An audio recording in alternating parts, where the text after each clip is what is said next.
First story. Wife has been using her annual girls' trip as an annual hall pass. My wife, Gwen, 31F, and I, Robert, 33M, have been together for 11 years and married for 8. We have a set of 4-year-old twins, MF. Our relationship the last 3 years has been spectacular. We spend at least one night a week together on a date. Sex is regular, we discuss everything, have long intimate conversations, and financially we are hitting full stride. Both of us have growing careers. It wasn't always this good, but never has been bad either. We have grown up together. We had a lot of the typical couple issues early on and throughout our 20s, but each challenge just seemed to bring us closer in the end. That's what makes what I found out 2 days ago so much more devastating. My wife has been cheating on me. Every June, my wife and her best friend, Scarlett, take a girls' trip. It's been a tradition they've done since they were 18. It's nothing crazy. They usually just pick a nearby touristy town and spend the weekend shopping, or laying by a pool, or doing spa treatments. Nothing too over the top. She has this year's trip already booked and it's in just a couple of weeks. The other day, I was looking at our bank account app, and it wanted some mandatory info verification for privacy's sake. I clicked the button and it went into 2-step authorization. Clicked OK and it said it had to send me a code via text, but it's my wife's phone tied to the account. I begrudgingly got up and went and found her phone. I would normally ask, but she was napping and I didn't want to wake her. I picked the phone up and hit for the code to unlock, since it obviously wasn't going to recognize my face. I know the PIN, it's the same thing she uses for everything. Once unlocked, she has Snapchat open, and there's a message from her BFF in the chat. It says, "Are you really going to go through with it?" A sense of dread washed over me. I really had no reason to feel this way, but something about the question just felt so off. I thought hard about how my wife would respond, and typed back, "Why wouldn't I?" Scarlett responded, "I'm just saying, 2 guys at once is pretty intense." My heart dropped. I couldn't believe what I was seeing. Knowing I couldn't keep the charade up, I stopped responding and began looking through the snaps. There were 2 guys I vaguely recognized as being from my wife's past. Unfortunately, it's Snapchat, so when I clicked on them there was nothing there. I went into her phone deeper. Nothing in her texts or email. I looked through an oddly named folder and in it is WhatsApp. Here are the messages I was looking for. Her messaging with her old HS boyfriend, Donald, 31M, making plans for their upcoming girls' trip. No smoking gun, no sexts or pics, but definitely flirty. Definitely making plans to meet at the hotel, and definitely planning on him bringing his college roommate, who was also my wife's second boyfriend, John, 32M. I couldn't believe she would do this. I was also wondering how long this has been going on. There are not a lot of messages, but I could tell that this won't be the first time Donald has joined her on the girls' trip. I knew since Scarlett would figure out that I sent that last response, I had to confront my wife when she awoke. When she finally awoke, some grueling 45 minutes later, she immediately picked up her phone. She didn't even notice me sitting in the chair in the corner of our room.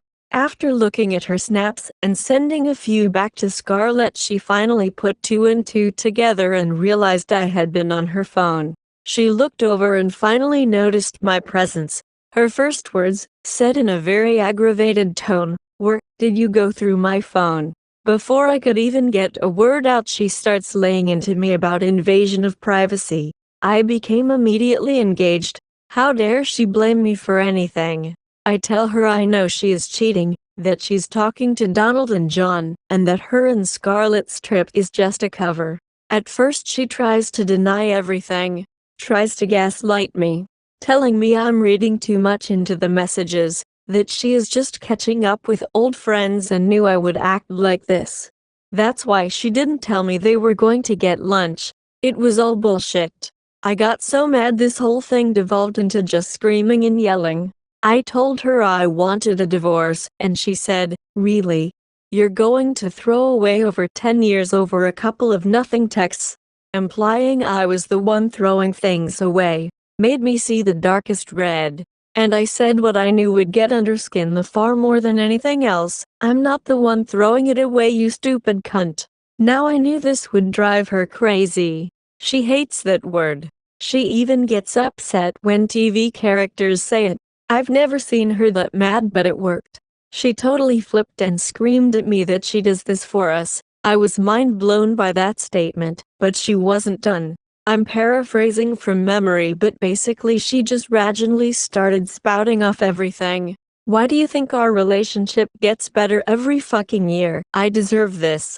It's my free weekend. It lets me handle all the bullshit from the year. Resets me. If you can't understand that, that's your problem. So fucking what if I'm crossing some lines? Are you not fucking happy? We have it great, and all it costs is me getting 1 weekend a year off. At this point she softened a little but kept a stern tone. I get it. Your pride is hurt, but it has nothing to do with you. This is for me. You can have a great life. I just need this once a year, and you need to make peace with that. We have a good thing going. Don't fuck it up because you're mad now. I couldn't believe what I heard. I felt literally woozy in that moment. My chest tightened. This woman was out of her mind. I didn't say a word. I left the room, went to my car and headed for my brother's house. When I arrived I just texted my wife, I'm at Mickey's. Please don't message me. I need time. I've been hanging out here for 2 days just under the guise of generic marital problems. She has texted me each morning asking me to come home and talk. I responded both times, not yet. I don't know what to do. I've never been hurt so badly, or so callously. I love her, but this is too much. I plan to go back home tomorrow and try and sort this out. I don't see how we ever come back from this. Update. Well, it's been a week, so I thought an update was due. It's not a good one, and I am beside myself with what to do. Really feel like she has me by the balls here. So a day after my last post I went home to talk to her. She started off by giving what seemed to be a truly remorseful apology. Just not for what she has been doing, but because I was never supposed to find out, and especially not find out like this. She kept going on about how she loves me and didn't want me to be hurt. There was no remorse for the cheating and some blame shifting, telling me I shouldn't have been on her phone in the first place. She told me she wants our marriage to continue. I started to speak up and she cut me off and said to just hear her out. She began this prepared list of reasons we shouldn't divorce. I can't remember all of it, but there were basically 3 reasons, and all these sub-reasons that backed them up. 1. The twins. We don't want them growing up in a broken home. They are so young and this is what they know. Neither of us wants to see them half the time. This was the only reason that I consider even remotely valid. 2. Our relationship is actually great. We complement each other, have so much fun together, rarely ever argue, and when we do it's more a discussion. We indulge each other's likes. We have sex often. Just on and on. Up until a few weeks ago I would have agreed with all this completely. I tried pointing out that infidelity kind of negates all that. This is where I could see she felt no remorse, and I could tell she believes all her own bullshit. She said the girls' trip is what makes all this possible. I was dumbstruck. She went on to say her yearly trip allows her to get all of it out her system. It's the reason she can be all these great things all year long. That anytime she feels a little resentment about something, or even just getting under her skin, or she doesn't feel like having sex or indulging one of my hobbies, she can always put that aside because she has this. I literally can't believe the audacity of this woman. 3. Financial stability. Wasn't much, just her pointing out how much difficult it'll be with us both on our own. As we live so comfortably and get to do so much because we both are good earners. Who cares? When I finally got to speak, I told her how hurt, betrayed, and insulted I was. She did tear up and apologize for hurting me, but at no point did she apologize for the actual cheating, sticking to the idea that I was never supposed to find out. I asked how long, and she said 10 years. That's basically our whole relationship. I began to ask for more info, but she cut me off again and said that talking about the past is just going to hurt more. She wants to talk about the future and what I needed to work this out. I told her if you want to reconcile, then obviously this trip needs to end. She stopped me there and said, "No, I'm not going to stop. I'm still going this year." I got pissed and yelled, "Then we are done. I'm leaving and divorcing you." This is when things turned worse. She sighed and said, "No, you're not. I didn't want to do this, but you lose if you leave. We will split custody. We will split our money, but we will also split our debt, and I have more than you. Half will become yours. The house is in my and family's name and is a premarital asset. Also, you don't have any proof I did anything. You saw some vague messages that are now gone. I bet you didn't send them to yourself or take pics, did you? This is a no-fault state with no infidelity clauses. You're fucked. I'll be really devastated to be without you. I don't want you to think I don't love you, but I'll move on here in this house with more free time. You'll move in with your mom or brother and be miserable trying to rebuild on your own." I felt so defeated in that moment, and she could tell. I sat there just wishing I could disappear.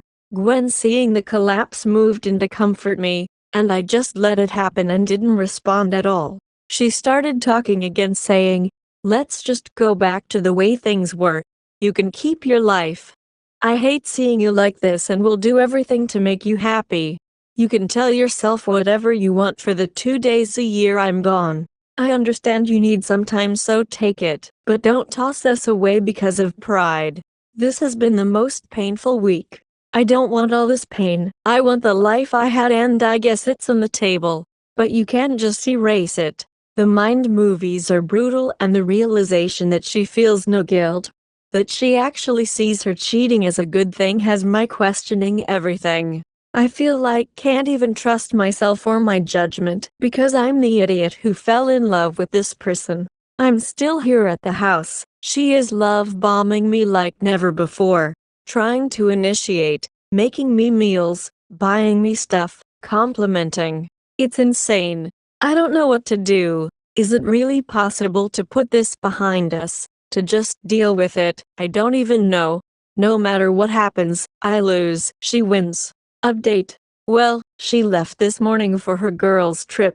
I spent the morning taking care of the twins. We did Play-Doh for a couple hours. It's amazing how intent their little distractible brains get when you bust out new tubes and a couple of big playsets. Anyway, it was welcome distraction from the turmoil of the past few weeks, which only got worse the last few days. I still can't believe she went. It is amazing how crazy her ability to compartmentalize is.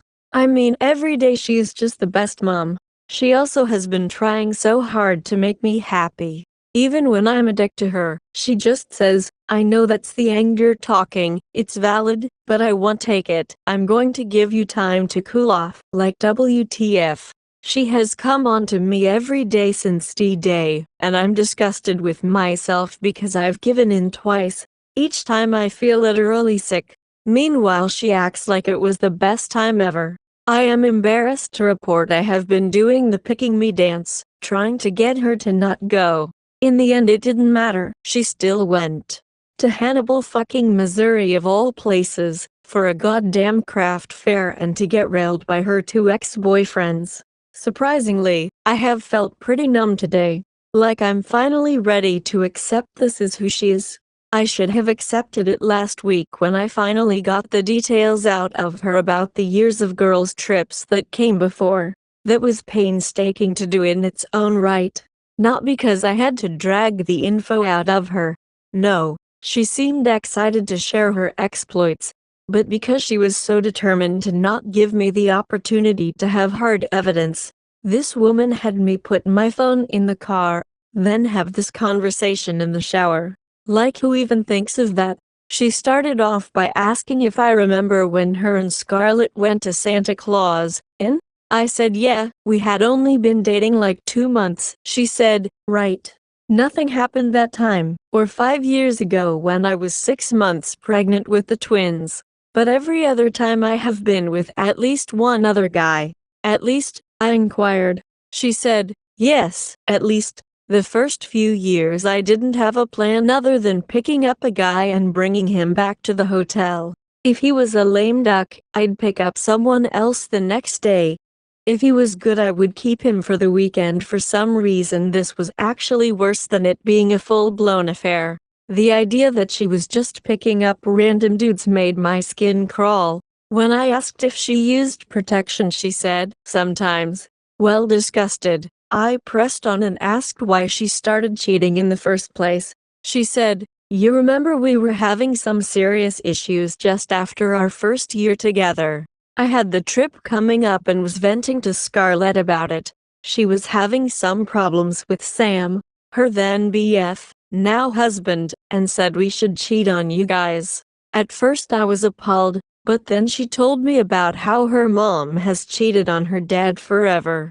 He just takes it, turns a blind eye. She used to get so mad at her mom, but told me one day something happened. When she was 16, Scarlett got sick at school and was sent home. She drove herself home and quietly came inside, only to catch her mom in the act. Upset and crying, she asked her mom why. Her mom told her because it makes her better. Having this over her dad lets her handle all the things that she doesn't like in her life. Makes her a better mom and wife, and makes her feel alive. At first Gwen was skeptical of this whole thing and told her she didn't promise she would do it. Gwen did admit though the idea excited her. It wasn't until the first night that she realized Scarlett had invited a classmate to meet her at the hotel. She was going to be joining him in his room. At that point Gwen said she had some serious FOMO, and while they were out at a local college bar, she picked up a guy. Apparently she picked right, and kept him on retainer for the rest of the weekend. This is when Gwen went into a whole monologue reminding me about how she is all year long, but especially after she returns from the girls' trip. It's not untrue. She has always been super attentive and sexual for weeks after. That starts the second she gets back each year. It's crazy to think how much I used to look forward to her going, knowing that she always came back with her battery charged. Now knowing how she's charging it has me absolutely disgusted. I asked, so how did we get to you having an affair with your HS boyfriend? She said, it's not an affair, we fuck one weekend a year, and message a little bit leading up. That doesn't make it an affair. But to answer your question, after the first couple years of random guys worked out, the next 2 years didn't, so I decided to do what Scarlett does and invite someone. The first time was a client and it went great. The next year, we had just gotten a hot intern at work and he was always flirty, so I invited him. The weekend was amazing, but when we got back he was clingy. I ended up having to threaten him, and I learned co-workers don't make good choices. I ended up reconnecting with Donald at our HS reunion 4 years ago. He's also married, so I knew it was safer than single guys. He had something to lose too. Don and John are still best friends. John is also married. Being with two at once has been a fantasy for a long time. So I figured why not, and just asked. I should have quit then, but I didn't. I did this pick-me dance for another week. But now she's gone for the weekend. But I'm about to be gone too. I'm not going to live like this. She thinks she has me, but what she didn't anticipate was me going numb. I might not have a plan right now, but I have time. And I will make sure she sees consequences for this. Edit, getting a few questions on the history between Gwen, Don and John. Gwen and Don were HS sweethearts and decided to break up amicably right before going to the same college. They kept up a friends with benefits thing for the first semester until Don got GF. John was Don's roommate freshman year and they became best friends, so the three of them and some others hung out a lot. When Don got his GF, John asked if it was cool for him to pursue Gwen, and Don had no qualms with that and they all kept hanging out until John and Gwen broke up after about a year. Shortly after that I came into the picture and she lost touch with both of them until the HS reunion. Update. It has been a long time since I last posted, but with as many people who offered support and advice, I felt I owed you all this 1-year update. I know everyone wanted me to just divorce and move on, and I would have loved to, but I also needed her to have consequences. It took me months of researching and planning, but when I was ready I was going to make her pay for her callousness. I knew I couldn't do scorched earth. Between my state's laws, custody, the fact we both have good jobs, dumpster fire was going to be the best I could pull off. But you know what? Dumpster fire was good enough. I'll never forget the look on her face. When Gwen got back from her girls' trip, she tried to be her usual loving self, tried to initiate, tried to tell me about it. WTF. I played like a broken man while rejecting her. I slowly loosened up this facade, making it seem more and more like I was getting back to normal, and gradually allowed more of her affections. My whole goal was just for her to have a sense of security. I still remembered the threats she made right after D-Day, and I'll never forget her telling me I would be the loser in all of this no matter what. Well, I wasn't going to lose, she was. Her biggest flaw was complacency. She expected everything to just stick on as normal, and she was in way too much fog to even think I would pull the shit I did. My first plan was to hurt her financially. Not a ton I could do here, but I did empty our joint savings account. I then used that money to pay off my debts, notably the car that was in my name. I also hired myself a lawyer, and got him to draft papers. Right at the end, I used a decent chunk to put a deposit and first months on a rental house. I figured timing everything up just right to ruin next year's girls' trip was ideal. Over the last year I have been slowly collecting any and all evidence of infidelity I could on Scarlett, Don, and John. With the cat being out of the bag, my wife was so much more lax with her phone. Before, she was somewhat guarded with it. Not suspiciously, as I always respected her privacy for the most part, but usually she was extra guarded in the months leading up to June. Now, since she thought I was so beaten down, I guess she would just leave it laying around when she showered or slept. This allowed me to get screenshots, pics, and send them to myself. I discovered Scarlett wasn't just hall passing the girls' trip, she was having a full-on affair for years. The two guys I got enough to raise suspicion with a concerned spouse, especially if there were other red flags in the relationship. So we finally got to the week leading up to this year's girls' trip. She was going to leave on Friday. Unfortunately for her, on Wednesday the foreclosure notice on the house came. She came up screaming at me, asking why I stopped paying the mortgage and how this going to destroy our credit. I took that moment to remind her that it wasn't my house, my name wasn't on it. She should remember she's the one that pointed that out last year. Needless to say, she was extremely pissed. She was raving. She was extra pissed when she went to check the savings and found out it was empty. For a few moments there she thought she was going to hit me. She probably would have had I not been filming this whole fiasco as it went down. The best part was she had to call her parents to cover the cost of stopping the foreclosure, which I found hilarious. She put her dad on speaker, who began ripping into me, talking about his name is still on it, and finally yelled, "Why the fuck would you do this?" I simply replied, "Because your daughter likes to fuck other guys." She screamed at me, "You are such a fucking asshole." She turned at that point and went out of the room to deny what I just said, which couldn't have been more convenient. I took the chaos as my cue to send the infidelity evidence I had collected to the other spouses. Feeling content in my efforts so far, I went ahead and scooped the twins up and headed for my mother's house. We had a nice time. Gwen was blowing my phone up about the house. It was unfortunate she figured out I had stopped paying on her car too. It likely would have gotten repoed any day. The craziest part was she just could not fathom why I would do this. Kept asking me, wasn't she good enough? How could I do this? Why am I being so cruel? When I finally responded, it was because I came to realize just how far gone she was. She was literally the definition believing your own bullshit. I told her, you cheat on me every year, you were gonna do it again. Why would I stay with you? Why would I help you or support you? You have lost your goddamn mind. She fired back in all caps. I do that for you. I finally had my clear admission of cheating. I turned my phone off for the rest of the night. I returned home after work the next day. She confronted me right at the door. I apparently ruined Scarlett's marriage. Samuel had left and told her he wanted a divorce. I guess she's especially fucked because they had a prenup.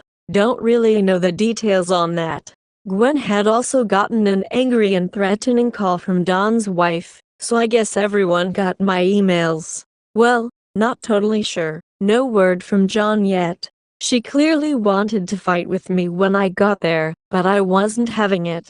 I've had a year to process the loss of this marriage. I'm done. When I pulled out the divorce papers and served her, she melted into the floor, totally defeated.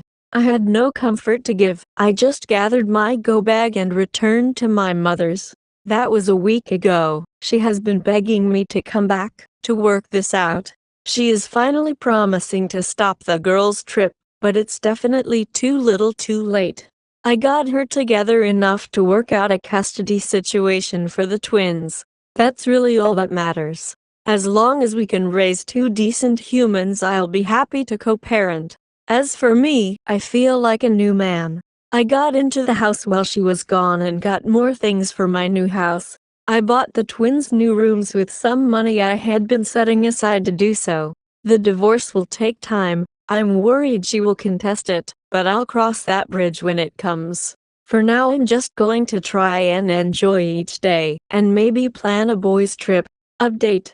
I can't believe 8 years have gone by. I had all but forgotten about my posts when I hit the Facebook Reels, and a robot voice started reading my story to me. That got my feeling nostalgic, and I decided to give an update for you lifelong Redditors who might remember me. Donald's wife Leslie went absolutely nuclear. She was a Psalm, and when she got my email, I guess it was the confirmation of her suspicions. After initially lashing out at Gwen, I guess she realized Don was the real villain in her story. She dug in at that point and found other affairs, as well as thousands of dollars spent on OnlyFans over the years. She got the right judge for her, and Don was ordered to pay alimony and child support. And if that wasn't enough, she then aired all of this on social media the second the divorce went final. It was quite entertaining. I have only the vaguest idea about what happened to John. Gwen told me all his socials went dark right after I messaged his wife. About 2 years ago, he popped up again on my friend's suggestions on Facebook. I clicked on his profile, and he appeared to be single and living about 1,500 miles away. Scarlett was divorced immediately. She also cut out Gwen, blaming her for being found out. If they didn't have so many other mutual friends and acquaintances, I'd probably be in the dark, but instead have the whole pitiful story. Her prenup had an infidelity clause, so she was only entitled to a quarter of what would have been standard in a divorce. He also figured out who her AP was and outed him to his wife. That led to their divorce. Scarlett and the other guy apparently went official after this, and she ended up pregnant about a year in. Surprise, surprise, they are miserable. He still cheats, just now on her instead of with her. She has put on a lot of weight, and those mutual friends report she is just a shell of her former self, but won't leave because this has to work, or it was all for nothing. Now to Gwen. She did try to contest the divorce at first, but that didn't last long and she signed off. The whole process took about 6 months. During that time, she continuously tried to get me to stop and reconcile. But the level of delusional she had shown alone was more than enough for me to never even consider doing that. Well, the twins have always said she was wonderful when they were with her. I know that when she was on her own, she ended up in a pretty self-destructive cycle, drinking and partying. That often ended in her contacting me to work things out. This hit a high point when Kate, my now wife, and I went official. One night she had too much to drink and drove, wrecked her car, and had several broken bones and required extensive physical therapy. In addition to the legal issues she was now in, the wreck did serve as a wake-up call and she finally started therapy. The therapy has been great for her, and she has actually dealt with her narcissistic behaviors and delusional ideals. It took a couple of years, but she actually genuinely apologized for her infidelity and recognized that she wasn't doing this for us. She has been great co-parent since, and we are pretty friendly with each other. Twin birthdays and event are often done together now without any drama.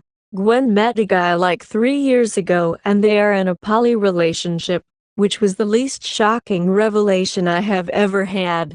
They got married a year ago, but she still has her boyfriend of 2 years. And yes, sometimes all of these people are at the same event at the same time. I've learned to just roll with it.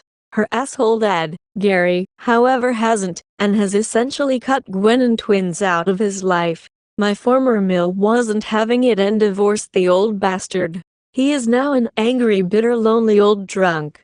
As for me, I'm doing great. Once the divorce went final, I had every intention of manhuring myself across the whole city. I got the apps and matched quickly with a few women. I went out with Kate, now 37F. Who was in a similar recent divorced situation and was looking to just enjoy some freedom. First date went great. She stayed the night at my place. Then we ended up spending the next day together. Then kept messaging through the week. She canceled a date with someone else so we could spend the next weekend together. I ended some conversations with the other women I'd matched with.